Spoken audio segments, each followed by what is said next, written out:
Football guys, it's the football guys. Sean O'Connell, Geoff Schwartz. Happy to be back talking to you. And Happy New Year to all who observe. All of you NFL freaks out there, the new league year is beginning. Yeah, but technically it hasn't started yet, Sean, which is alarming because there's been like 100 deals agreed to, and NFL free agency actually doesn't even start. So the way it works, welcome in everyone. Hope you had a good weekend. I took my one trip. I take a year, Sean. So I'm glad to be back from my one trip a year that I take. Thoughts and prayers to the Schwartz family who had not been on a vacation in 4.5 weeks. So you got one. My wife does take one trip a month, essentially. That's her goal every month. So I think she's on that track for this year. No, January, I guess Whistler was sort of counts for that.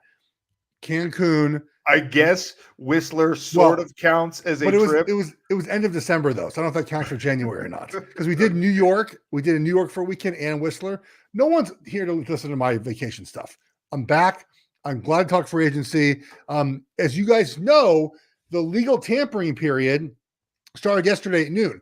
That is when teams are officially allowed to talk to impending free agents. Now, most of them have agents, so they're agent. Some don't.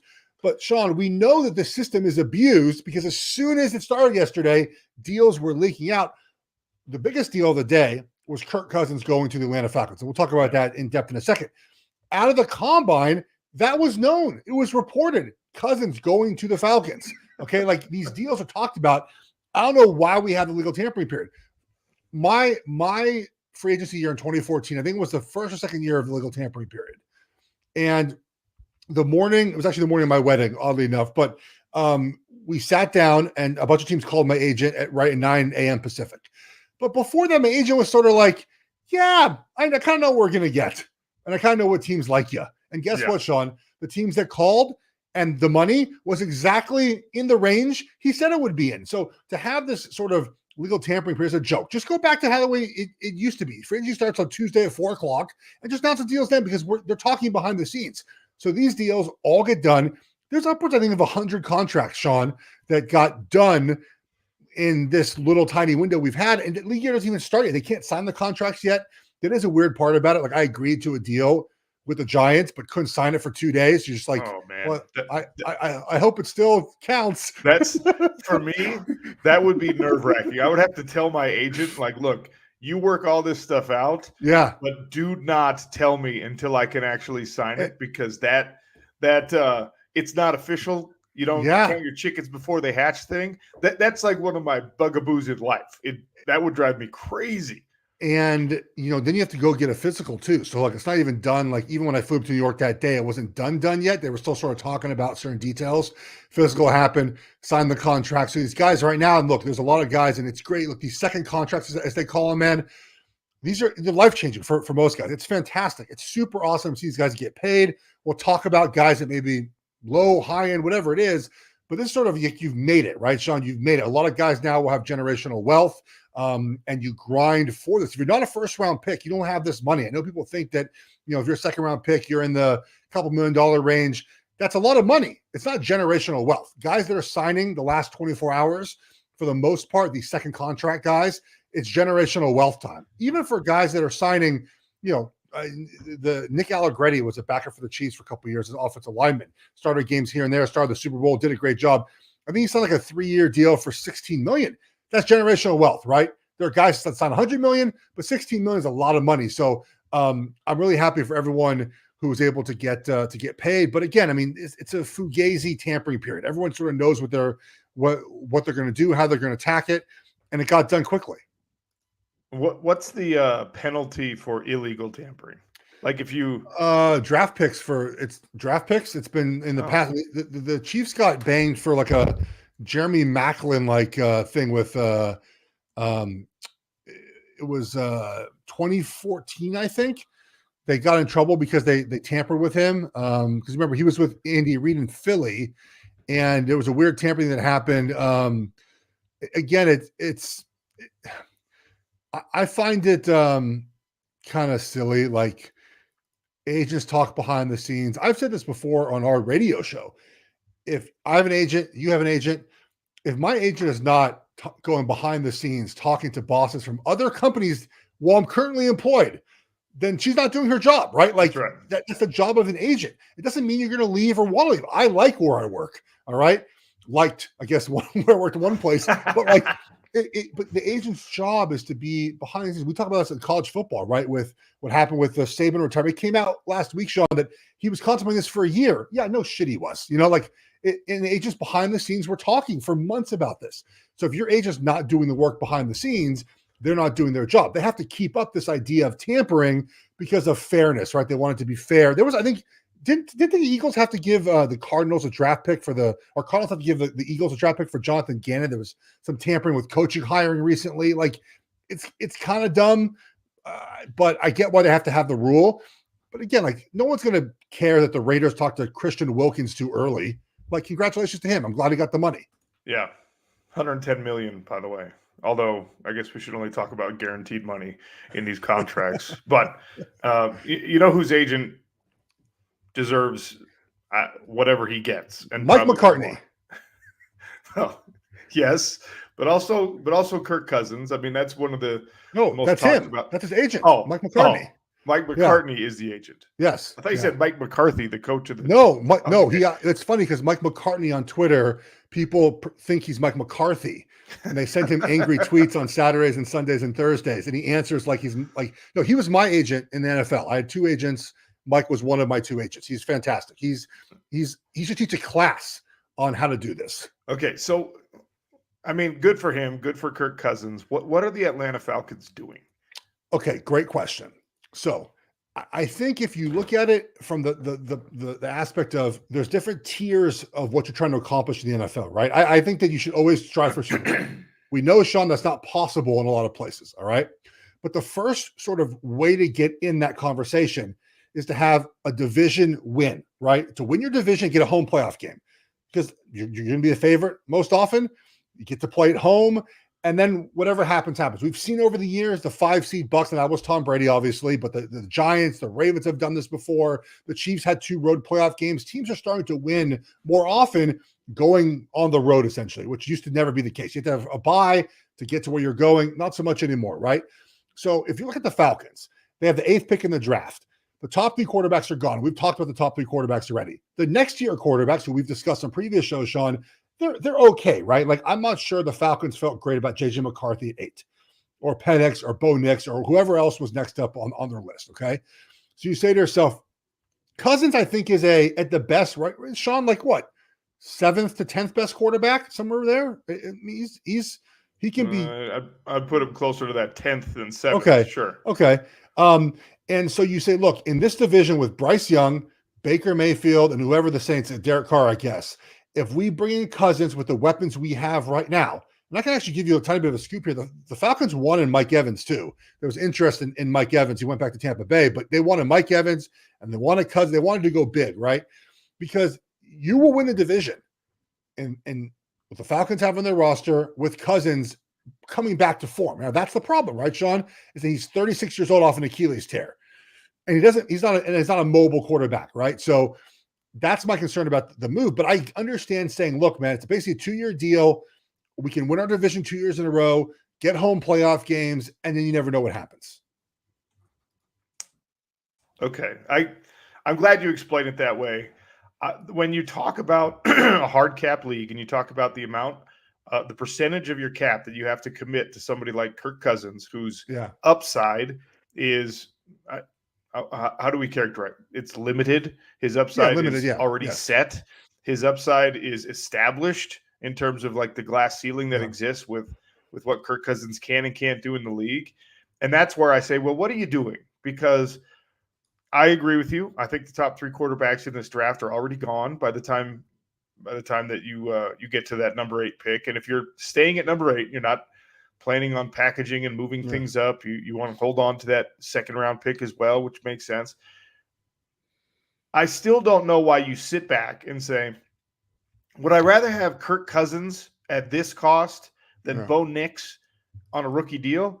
I mean, I'm biased towards Bo Nix, probably as much as you are, weirdly enough. But I'm looking at it and saying, like, we see all of these teams in the NFL who overcommit to a quarterback talent, to a single guy who, if he's that guy, It's not overcommitment. If he's Patrick Mahomes, it's like, sorry, everyone else, you're just not going to make as much money because we need him in order to win. But Kirk Cousins is very firmly not that at this point in his NFL career. And especially, I mean, he's coming off an Achilles tear, which is not the career-ending injury that it used to be, but it's still very significant, especially at his age. Yeah.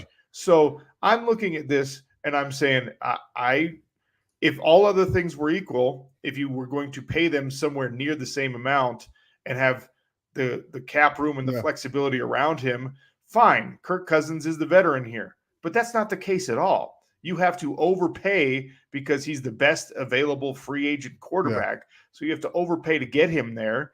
And now you're hamstringing yourself on the rest of your roster, which Atlanta is not a quarterback away, in my opinion.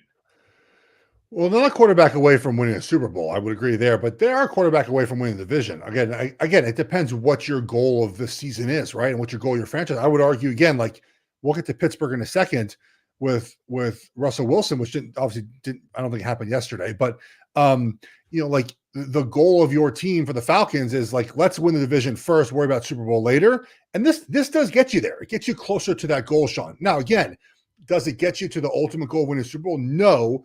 But look, here's what is Kirk Cousins 2 years of him better than 2 years of figuring out what Bo Nix could be or JJ McCarthy might be? That's what they're weighing. And your point about the cap is very well taken. Until Patrick Mahomes did it, no quarterback that had over 12% of the salary cap of a given team had won a Super Bowl, right? Tom Brady had kept his number pretty low. The cap has exploded up. Great. Players are getting paid because of it. But they have cheap players at both running back positions, their best wide receiver, and their best tight end, earn their rookie contracts. That's the benefit of having some young talent. You can overpay a quarterback. And I think the market deal he got was about right. Maybe $10 million more than maybe he had, but he had a little bit of leverage there. And so that's my Falcons case here, right? That's a case for the Falcons. But if Cousins doesn't come back and he's not 100%, you get 80% of Cousins in year one, you kind of have wasted a year, right, of your 2-year window. And that, I think, is the biggest concern right now, is if he doesn't come back 100%, which is very unlikely, right? Achilles tears, ACL tears. It's hard in year one to be Adrian Peterson, right? To come back and rush for 2,000 yards.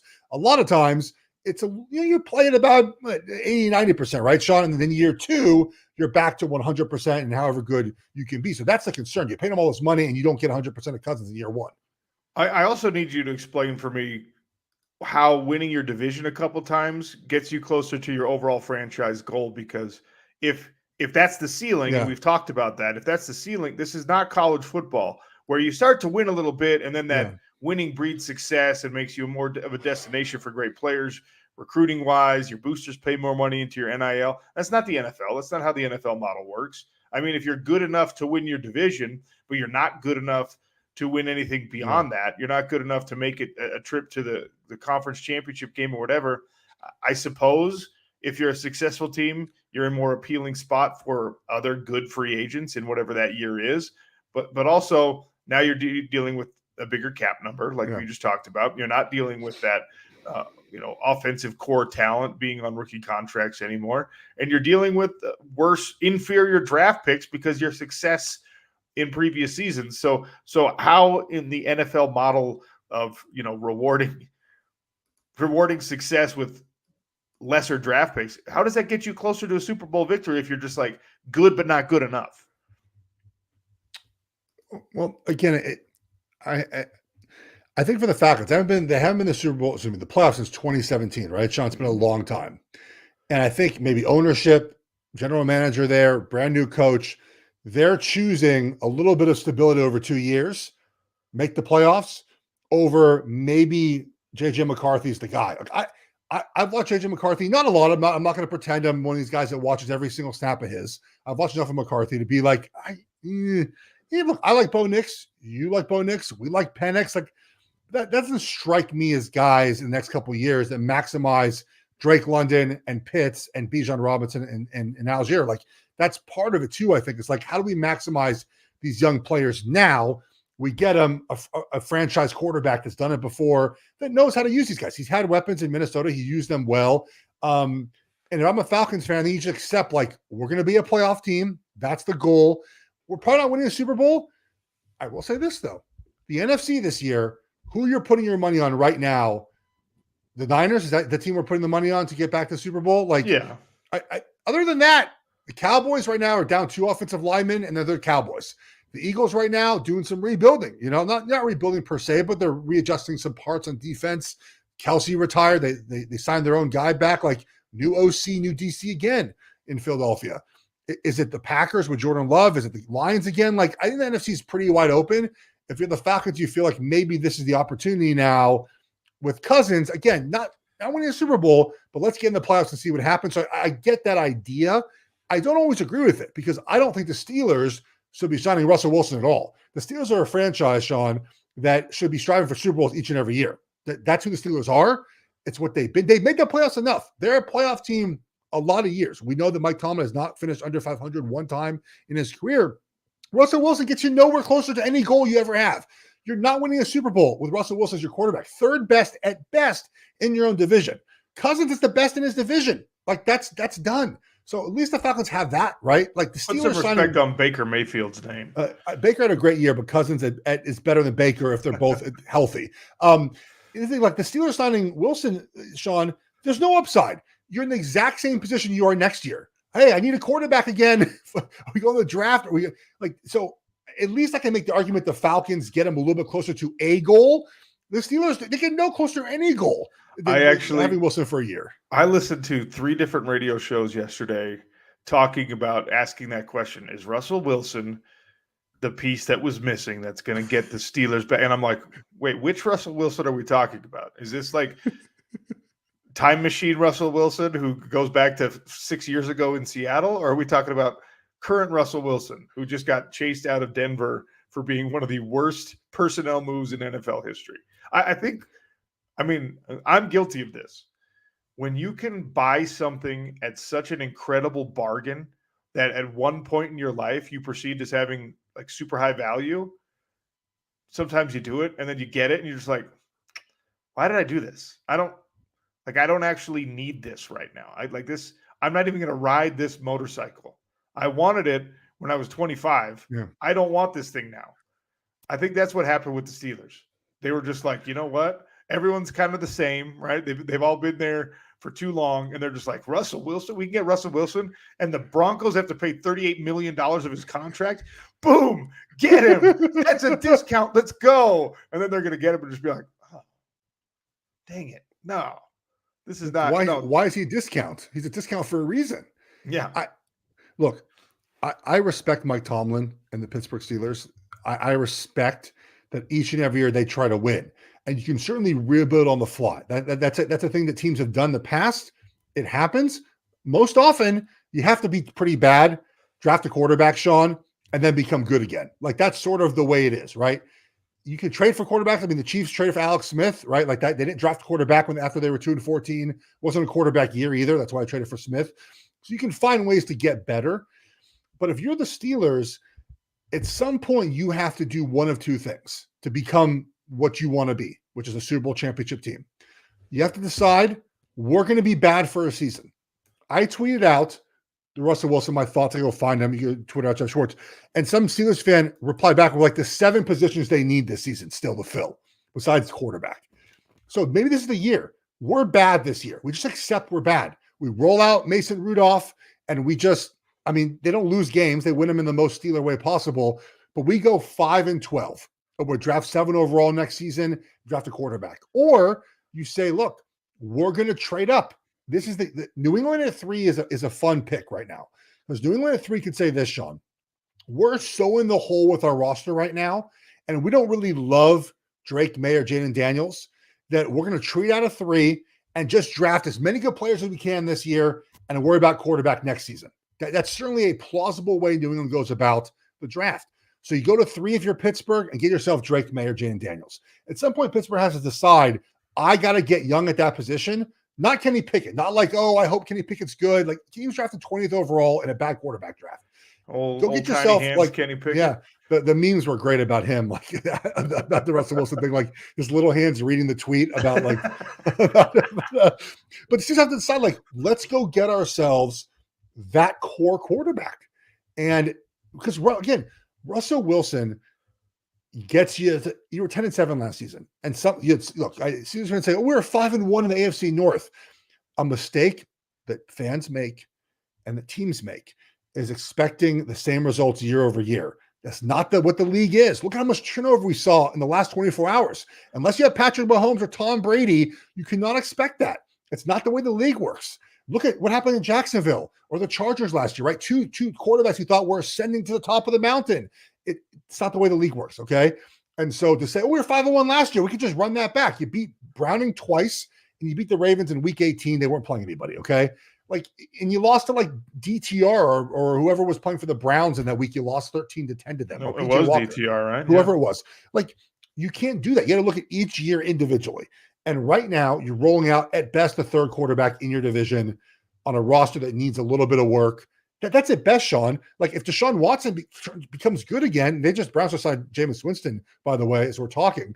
You're the fourth best quarterback in your division. Look, when we get to August, we're all going to pick our division winners, okay? We all do this, right? The best quarterback in division wins 7 of 8 divisions each year. It's that simple. So you're not even going to win the division. You're out of division talk. You're not going to Super Bowl as a wild card team with Russell Wilson. Sorry. That's what I don't understand. Your point was right. They saw a bargain. $1.3 million. That's all we got to pay for a quarterback for Russell Wilson. Let's get him. And another thing, too, is do we hear any of Russell Wilson's former teammates, especially in offense, talk about his leadership? If you're signing a guy to a minimum deal like this, don't you kind of want an older player like this to be the leader? That's kind of the point of bringing an older player on a cheap contract, Sean. And have we heard, again, I could miss it, so please tweet me if you see it. But do we hear players in Denver being you know what? Yeah, he didn't play terribly well. They never say that, obviously, but great leader. Behind the scenes, never heard that. And so you're signing a player for a cheap deal. There were guys not using those words, but being hey, Captain, can't wait to see you on the other side, that kind of thing. On Twitter? Yeah, but they're all the younger guys, which might have something to do with it.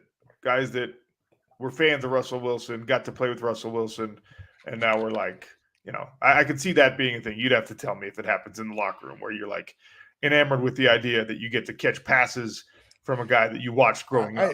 I think that happened with Tom Brady, with guys playing with Tom Brady, but maybe Russell Wilson. And dude, I gotta say, man, the jokes about Russell Wilson, what he's going to say in Pittsburgh, let's weld. Steeler Nation, let's weld. Something dumb. Oh my God, internet. Let's smelt. Let's smelt. That's what it was. Let's smelt. It's been on fire. It's been on fire. Good. Before we move off this, though, how much of this has to do with Mike Tomlin, who is universally respected, a revered coach, the gold standard in a lot of ways? How much of it has to do with him being no, I'm not coaching a rebuild. I'm not coaching I'm not doing it. I don't want to be, for the first time in my career, sub 500. I don't want to be, the guy who's chasing a draft pick for the first time in my career. How much has to do with that? So this is an interesting topic, Sean, because I think it plays a role in coaches that have a lot of personnel say, where they never want to be bad because being bad gets you fired. So even though ownership might say, yeah, it's cool, we'll suck, it's fine. You go 2-15, man, you're not surviving. You're out, you're done. And so if you're Tomlin, I don't know how much control Tomlin has in who they sign. I can understand him saying, let's get ourselves a veteran quarterback that helps our team win football games, right? But selfishly, I keep my job. That's how I keep my job. They're never, again, I'm not saying Thomas should be fired or considering being fired or whatever else, but they're never going to fire a coach that goes 500 every year. Yeah. And so if you accept 5-12 or 4-13, I can't see Tomlin ever doing that. And again, you can rebuild on the fly. We've seen the Eagles, for example, sort of do a rebuild from 2017 to 2022. You can rebuild on the fly. It's hard to do without drafting a quarterback, as I mentioned before. But yeah, this plays a huge role in the Steelers' way. We've never really done this way before. Or excuse me, the sort of trading up for a quarterback. Well, yeah, you even had to. Things change, situations change, circumstances change. Go find yourself a quarterback of the future. So that Wilson deal, look, again, it doesn't move the needle. The odds for Wilson have not changed. Legal. By the way, how about this, Sean? I admitted to my wife I gamble now because gambling is legal in North Carolina, and so I told her like I've been keeping like low key, not gambling a lot of money because these offshores I don't trust to get my money back. Now that it's legal in North Carolina, I have to tell her like, hey, hon, you're seeing charges on the bank account. I'm depositing some money into some accounts. Just letting you know, we're firing them up a little bit. The unit size is going up a little bit, babe. But the odds did not change at all for winning the Super Bowl with Russell Wilson. I'm not saying they're going to change drastically very often with a lot of quarterbacks. Like the Falcons became a slight division favorite. It's not like they're an overwhelming favorite to win the NFC South. But again, like the Steelers, I don't like it. I just don't like it. What they did. Is Saquon Barkley dead to you also? Okay, this is so great. So Saquon Barkley leave the Giants. He got a good deal, man. The running back market's back, by the way. Thank God we have to talk about that anymore. Like the running backs forming their own union because no one's ever going to pay them. Oh boy, I'm glad. I want to form one for the centers and guards don't get paid, even though guards got broke off in this cycle. Saquon Barkley goes from the Giants to the Eagles. Giants didn't want to pay him. Fine. I like the Giants' approach. They got signed 2 offensive linemen and traded for Brian Burns. Great job. Build your trenches up. Get good there. Be bad at quarterback. Draft a quarterback at some point this year, next year. Great. I don't know why the Eagles signed Saquon. It doesn't really match their personality and what they've done in the past. I love it. So Tiki Barber, who's the former Giants running back, says like you're dead to me on WFAN or wherever he's at on the radio. The one thing about social media, Sean, is like this would have been a non-story. Just would have been like a radio host, I should say, just being upset. I mean, look, we're college guys, obviously, but if Cam Rising went to BYU, you'd be like, he's dead to me. And it wouldn't be anything out of the ordinary to say that, I feel like, right? And Saquon sees it on Twitter and just unloads on Tiki Barber. 10 years ago, this is just an angry radio guy in New York City defending his Giants.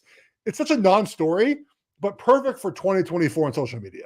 It cracks me up. Also, if you look at, I mean, you could go back. There's receipts on this, if you want to call them that. Tiki talked about this like 3 weeks ago, and was just like, Saquon, you cannot go to the Eagles. I mean, he did a whole segment on it. Like, there's just some things. Yeah, he was like, you can't do it, and he was making the case that if you're part of the core of a Giants team, you can never go to the Cowboys. You can never go to the Eagles because now you've sort of like betrayed the trust. Yeah. He's like, and he issued a facetious warning to Saquon Barkley because they knew that was one of the possibilities, one of the potential destinations for Saquon. And then obviously that's where Saquon ended up. And he was using, I mean, that's a great callback. That's an excellent follow-up on radio on something that you said a few weeks ago. Makes you look smarter because you addressed it before it actually happened. And then he says, you're dead to me. And then Saquon's just like, shut up. You're a hater. Don't smile at me when we see each other. So can I tell you a random connection to Tiki Barber? It didn't actually happen, but I think I've told you this before that when I got to New York, I had a PR person, and one of the things that we tried to do was Real Housewives of New Jersey wanted to recast. I think you know this already, right? And my wife was considered. Like, we shot a reel and everything. They wanted to get a little more Jewish. Now, Tiki Barber's wife is not Jewish, but she was, I think, they were going to add her to the show, and they were supposed to have, like, my wife and her were supposed to have, like, a thing, like a meeting, or like they were going to film a reel together or something, or like a day together. Never ended up happening. I think his wife might have been on the show, eventually, anyways. But they wanted to get Jewish. What's what they said about the show? Because one of them was going to jail, I think. And so why does that happen so often on Real Housewives? Why do so many of the housewives end up in like fraud schemes and go to jail? Maybe because like they're just not picking the best. I mean, I don't know. I mean, if I don't know, because you had one in Utah, right? Utah had one. Yes. Real Housewives of Salt Lake City, like the star, the number one draw is in prison, like actually doing time. Were the Chrisleys on one of those? They had their own show. I don't know who the Chris. I've seen. The Chrisleys are seen both in jail. When I flip through like channels at a hotel or something, yeah, and that show Chrisleys comes on, like they're both so weird looking with all the plastic surgery. I have no context of how they became famous in the first place. That show, the like 12-second snippets I see of it, haunts my dreams because they just look like plastic people. They freak me out. So they went to like jail for like a long time for fraud, Wow. for some sort of tax evasion. Like Todd and Julie Chrisley were sentenced for 12 and 7 years in prison, like a legit jail time. So I don't know why, but my wife was almost on. She won't admit this. I mean, I've told this before, but I was going to let her go the whole process and tell them no unless they paid us like a bazillion amount of money to do the show. It would have been not. It just wouldn't have been good. All right, Sean. Any other free agency deals catch your eye as far as like changing your opinion about a team? Again, I think the Giants did a great job. They had an offensive lineman and Brian Burns. I want to talk about that trade in just a second. But anything else? Wilkins going to going the little running back swap that happened with in Green Bay. Some guys got dealt with beforehand. Obviously, Chris Jones and Jalen Johnson making a weird admission in his presser that he had. Jalen Johnson, former Utah Ute, Bears corner, had to seek treatment for sex addiction, which is it sounds like he's addicted to something else, and he just said sex instead. Well, it sounds. Who knows? But here's the thing: this is very unpopular in 2024 for me to say, because mental health is good, and people care about representation, and they want to hear their problems voiced on national platforms and things like that. I'm okay. I don't want to sweep everything under the rug and just shut it down and be quiet about all that stuff. Okay. I think it is important for people to talk about potentially very harmful addictions and how they overcome them and stuff. I really do believe that. But I'm also okay with it not being like the number one topic of every sports interview, getting into like, what about your mental health? What about anxiety? I don't necessarily love how far we've gone in that regard. I know that's crazy unpopular. I could, people that see this are going to be like, oh, you don't cancel me for something like this potentially. Well, we've talked a lot about this on our radio show. They can't cancel. You got to go back and listen to what we talked about. You just like mental health is an important thing to address. Sure. But I don't need to hear every single athlete's, every single person's like number one fear in life, their number one problem in life, their deepest, darkest secret. I don't need to hear it. I really don't. Like I'm maybe in the minority in that. No, I don't need to hear it all the time. Jalen Johnson, if it was something like that was affecting your life, that's still a private matter. I don't need to hear about your sex addiction, dude. Like, good for you that it became such a problem that you had to like work around it because you have so many options. I don't understand. I mean, I think I think your point too is like, and we've talked to many mental health advocates over the years on our radio show. If you are advocating for, and we've had, who are the parents, the Helsinki, right? Yes. And we've had them on Helsinki parent, and like, they're fantastic. Right. And they're advocating for, he wasn't advocating for anything. It's like, yep, I went to therapy. Like I told this before, I saw a sports psychologist for 10 years. I didn't really talk about it because I'm not really offering, like, I'm not an advocate. You should get, if you have a therapist, great. Like it was great for me, great for other family members, but I'm not like an advocate for like being out there all the time hammering it home. So I get your point about that. It just was an odd thing to be like, yep, no, I went to sexual addiction therapy as like, yeah. How do you, I mean, I haven't seen the whole interview of what's your follow-up question to that? Like, we're doing a radio show. How do you get there in the first place? Hey, like, I want to know how it came up in the first place. I should have done this homework. Hey, Jalen. I think they asked him, like, what's the hardest thing he went through last year or something? Okay. Yeah. All right. I think that's what he, I think that's sort of what it was. I guess I appreciate the candor then. That's like, because that would be one where I'd just be like, oh, no. He said that himself. Yeah. Well, that'd be one where I would be like, nothing really. I was okay. Nothing really stressed me out too much last year. I think his point was like, I think his thing was that he went to It's saying that, like, guys go through mental health problems, which we know is true. We talk again, we've discussed all the time, but it's okay to seek help. It's okay to be vulnerable. But all right, let's move on to other free agent signings. What can I say this? Yes. Marcus Mariota is going to get $6 to $10 million next year. Oh, yes. Let's talk about this. I've said it many, many times. Being a backup quarterback in the NFL has got to be among like the top 5 jobs on planet Earth.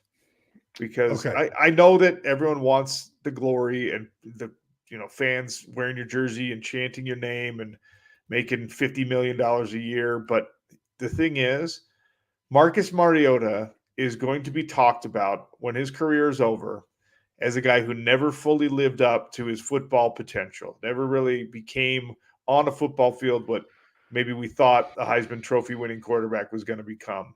But he's going to have $150 million and probably no CTE, and probably still, because he's still liked, he's still positively regarded for the way he conducts himself.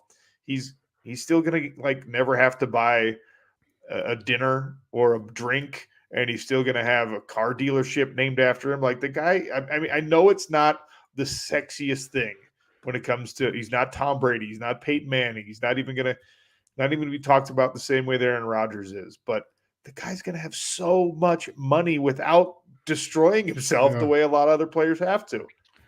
All right. This is called draft slot privilege. All right. It's draft slot privilege. Okay. Where you get drafted carries through your entire career, and it ends up giving you chances that other players don't get. Sam Darnold's on a 10-year contract, $10 million deal with the Vikings. I saw a tweet from Peter Schrager saying NFL people like him. He was drafted 4th overall. Marcus Mariota has 2nd pick overall privilege, where he will continue to get jobs and chances because of where he was drafted, Sean. Again, 7th round pick here, it carries your entire career, Sean. And sometimes it's not fun and not fair that it is that way, but that is what this is that he has a lot of physical talent. We know that. He's not terribly good anymore. And I like Marcus, former Oregon Duck. Like I met him. He's a great guy. But yeah, he's going to get $6 to $10 million a year to be a backup until he decides he doesn't want to play anymore. That's like that simple, because he was drafted in the 1st round. 6th round pick, not getting these chances. You're just not getting them. Your chances dry up. Josh Rosen, someone told me, well, Josh Rosen got replaced. First, Josh Rosen played 6 years in the NFL, Sean. 6 years. Like, you get the privilege of getting chances when you're drafted this high. So that's what it is draft pick privilege, draft slot privilege, I should say. All right. Good enough. What about for you? You're even closer, more dialed into this. I don't know if anyone did anything materially besides the Cousins deal, where I felt like that made that team that much better. Where like they're a Super Bowl contender now. A lot of it obviously ends up being quarterback, like the Raiders. Like the Raiders brought in Wilkins, who I think is a fantastic player. Him and Crosby together is going to be great, Sean. But who's the Raiders quarterback right now? It's Aiden O'Connell and Gardner Minshew. Like, it's good, but like, I don't know, you need a quarterback, right? So I liked what a lot of teams did. That's what the Giants did very quickly. Two sort of things that I find on the sort of the negative side about all of the fringes to talk. Okay. The Carolina Panthers had Brian Burns, I'm going to read the tweet. By popular request, combining the Brian Burns deal, the trade up for Bryce Young, and trading McCaffrey. The Panthers traded away, essentially, the first pick this year, right? Christian McCaffrey and DJ Moore, 3 players. Mm-hmm. They traded away a 1st-round pick last year, a 2nd-round pick last year, and a 1st-round pick in 2025. They got 1 year Brian Burns, Bryce Young, a defensive end, and 2 5th-round picks. That is not how you win in National Football League. They had 2 1st-round picks for Brian Burns from the Rams and turned it down. And I know they have a new general manager now, but Tepper, the owner, is still at the top, Sean. And that is just why they continue to not be very good. And until he decides to essentially let go of basically himself, like stop being the head guy, stop being in charge of football stuff, it's never going to change at Carolina. Just not. When you get the graphics, right? When they'll get the full like compiled breakdowns of the compounding moves that have put a situation in place or put a franchise into a certain situation, it can really be sobering as a fan or as someone who likes to point and laugh. It's you could sometimes look at how did you get here as a sports fan, as a media member, whatever, and just be like, wow, that's how did so many bad decisions get put, one after the other? And we've seen worse, obviously. Like you and I covered a conference this year that is literally a case study already being put in place at universities in how many bad decisions for leadership and finance and all that stuff can eventually kill 100-year-old conference. I mean, when you see them all smashed together in one well-researched article, you're just like, that makes me sick to my stomach. How did this many mistakes get stacked on top of one another? And the Panthers are evidence of that on the NFL level. Sucks. It does. Last really thought for me on this is a sort of a draft and what didn't happen yesterday. I do not understand the Bears fans that think Justin Fields is good. Sean, it blows my mind. So there was talk about Justin Fields being traded the last couple of days to make room for the eventual draft pick of Caleb Williams, which the Bears are going to do. They have to do this.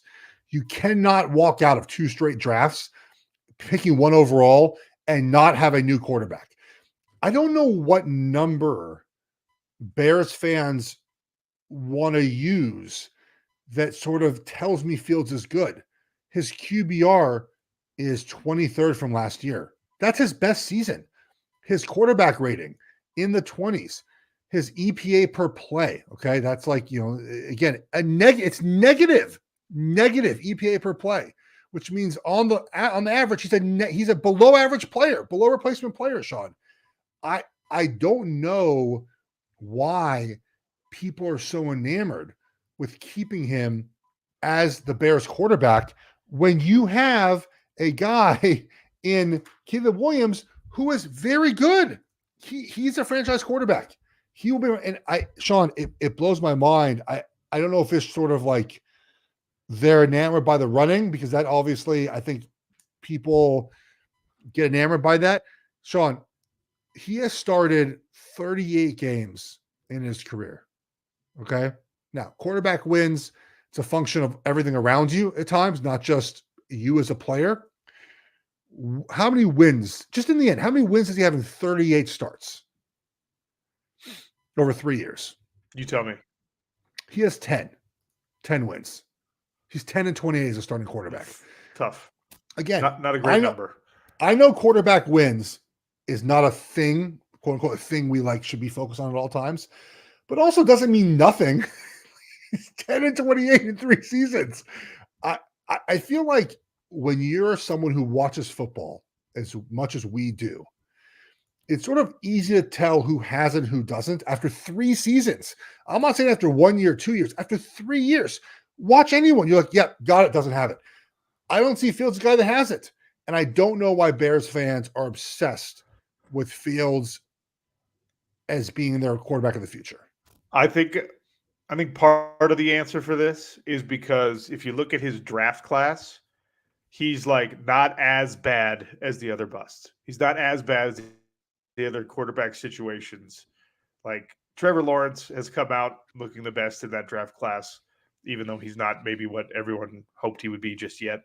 But Justin Fields is a better pick, if you want to call it that. He turned out to be a better pick than Zach Wilson did. So the fact that you maybe missed, but you didn't miss as badly as other people did. Trey Lance No, thank you. I would rather have Justin Fields than him right now. Sure, but Trey Lance is a backup.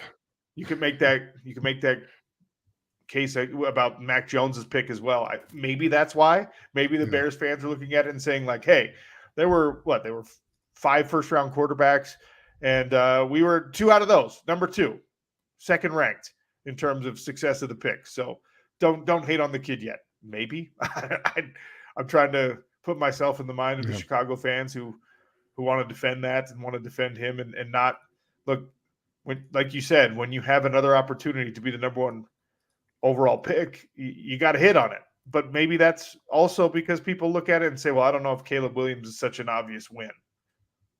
I think Caleb Williams is. I would take Caleb Williams 1 overall. We've talked about him a lot. If you want to go back and look at it, you could check that out. I think he's just better than Justin Fields. And you reset the clock and you just start over again. You gotta pay Fields too. That's part of the discussion too. You have to pay them. You have to pay him, I should say. All right, you want to end with this? I want to know the best thing you ate in Paris, Sean. Best thing you were in Paris for? How many days were you in Paris for? I was there for 4.5 days. Atmosphere looked cool. The one video you put out of the event. It was a 16,000 seat venue. Every seat in the place was full. It was the biggest show we've ever done in the PFL. It was the first time we've been, on the UFC's level in terms of fan energy and attendance, and it was intoxicating, let me tell you. And then, of course, in the main event, the superstar fighter decided to stop fighting because he had literally a sliver in his big toe, which is a totally different conversation and drove me nuts. Like, what sort of curse has been placed upon this so what we can't, have nice things? But anyway, we had phenomenal food. Okay. I'm sure. I had the first night I was there powering through to avoid the jet lag. So I'm just dead tired. I walked to this restaurant. We weren't staying in a nice part of Paris. They wanted to protect the budget a little bit. So we were staying like way out on the eastern edge of the city. And it was not a nice neighborhood at all. But that's one of the things that's great about Paris is even if you're in like not a great neighborhood, you can get some unbelievable food. I had this beef tartare because I saw the picture. Yeah, delicious. Yeah, it was so good.